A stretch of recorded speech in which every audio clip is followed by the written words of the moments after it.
Nababahala ka ba sa pagtaas ng presyo? Hindi ka nag-iisa. Ang pagtaas ng presyo o inflation, ang di makikitang lakas na ito, ay maaring subtil na magpapababa ng iyong kakayahan na bumili at magpapawalang katiyakan sa mga ekonomiya. Ito ay ang patuloy na pagtaas ng pangkalahatang antas ng presyo ng mga kalakal at serbisyo sa isang ekonomiya sa paglipas ng panahon.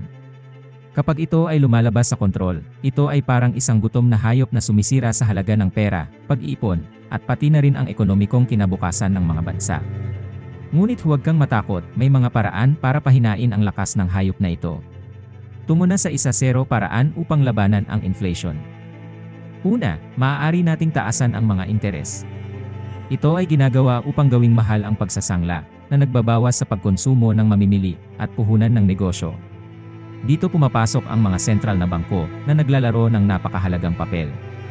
Sila ang mga tagapangalaga ng ating ekonomiya na ginagamit ang kanilang kapangyarihan upang baguhin ang mga interes at kontrolin ang daloy ng pera.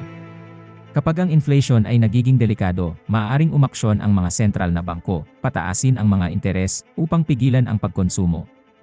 Pero hindi lang ito ang kanilang tanging sandata. May kakayahan din ang mga sentral na bangko na impluwensyahan ang patakaran sa pinansya.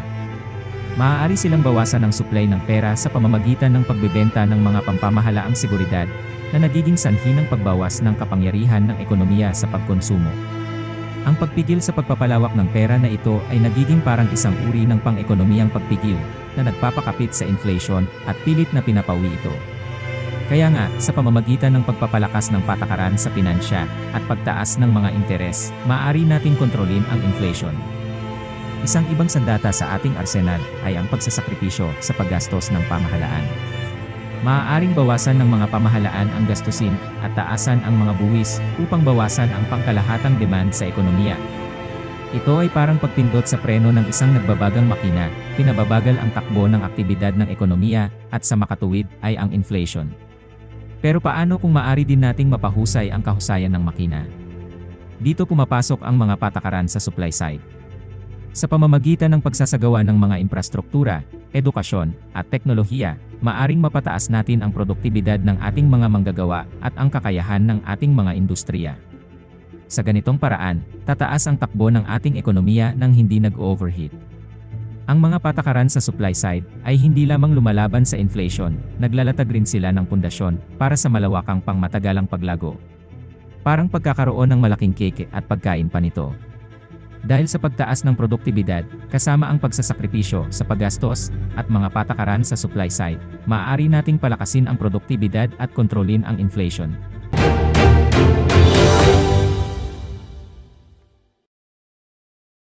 Mayroon din tayong pamamahala sa palitan ng salapi, kontrol sa presyo, at kontrol sa sahod.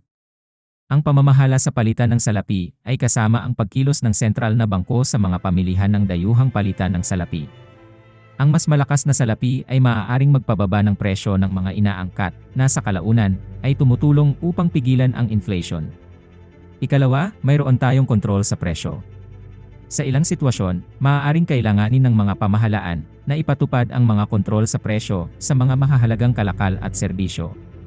Ito ay tumutulong sa paglimita ng pagtaas ng presyo at pagpigil sa pagtaas ng inflation. Sa wakas, mayroon ding kontrol sa sahod. Sa pamamagitan ng paglimita ng pagtaas ng sahod, maaring maiwasan ang tinatawag na demand pull inflation. Ito ay kung ang pagtaas ng mga sahod ay nagdudulot ng pagtaas ng presyo sa lahat ng aspeto. Bawat isa sa mga hakbang na ito ay may sariling lakas at hamon, ngunit kapag pinagsama-sama, sila ay maaaring maging isang malakas na kasangkapan upang kontrolin ang inflation. Sa pamamagitan ng mga hakbang na ito, maaari nating direktang impluwensyahan ang mga presyo at sahod upang maiwasan ang pagtaas ng inflation. Sa wakas, mayroon din tayong regulasyon, malinaw na pampublikong komunikasyon, at internasyonal na kooperasyon. Ang regulasyon ay nagpapatupad ng mga patakaran na nagtataguyod ng kompetisyon. Ang kompetisyon ay mahalaga dahil ito ay nagpapigil sa monopolyong pag-uugali na maaaring magdulot ng pagtaas ng presyo. Sa kabilang banda, ang malinaw na pampublikong komunikasyon mula sa mga sentral na bangko at pamahalaan ay nagpapamahala sa mga inaasahang inflation. Ito ay mahalaga dahil ang mga inaasahang ito ay malaki ang impluwensya sa pag-ugali ng mamimili at negosyo.